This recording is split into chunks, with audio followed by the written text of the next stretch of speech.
So we've had this conversation over and over again about the whole ideal of minimum wage and why we should raise the minimum wage. And, listen, I think there needs to be legislative action on this. We really need to see Congress get to work and state legislatures get to work on raising the minimum wage. But in the meantime, it seems as though the private sector has realized the importance of raising the minimum wage. Michigan's Moo Cluck Moo currently pays Moo Cluck Moo, excuse me. I was getting my animal sounds off there. They currently pay the entry-level employees $12, far above the state's floor of $7.40. It's going to start October 1st, and when you ask the people who, own the place why they do it, the guy was pretty cool, and he says, I think it's the human thing to do. And it is the human thing to do, America. Raising the minimum wage is the human thing to do. When you raise the minimum wage, you uplift families. You uplift a person, you uplift a family, and you can uplift a generation, empowering them by giving them financial freedom. They're not the only company that does this, all right? They're not the only ones. Everybody knows about In-N-Out Burger. Love it. When I was in I was in LA in April. Love In-N-Out Burger. They also believe in paying more than the minimum wage, and they pay entry-level employees $10 an hour.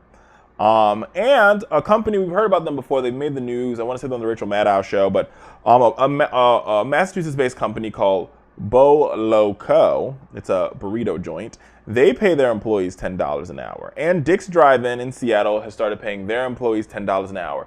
So for all those people out there who believe that minimum wage workers shouldn't make $10 an hour, clearly, or fast food workers shouldn't make $10 an hour, clearly you're mistaken, because there's companies out there, a lot of great companies, paying their fast food employees $10 an hour.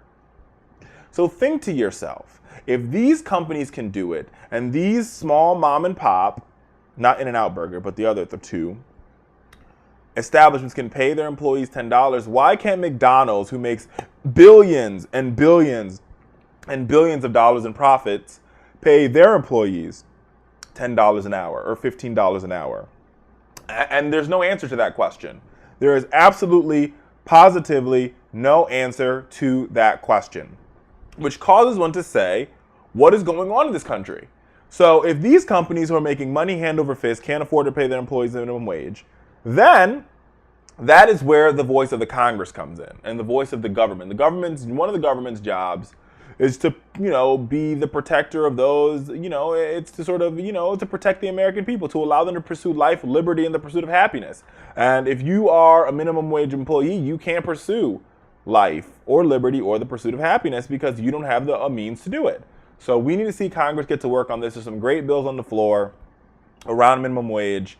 Sadly, we've seen nothing about it because these corporations and their big lobbyists in Washington are doing everything to block raising the minimum wage. But clearly, there seems to be a push in a very small one in corporate America to say raise minimum wage for fast food workers. And I think you add that to the fact that you see fast food workers striking all over the country. And I think you create the perfect storm for us to really see true legislative change, hopefully, fingers crossed, for these individuals.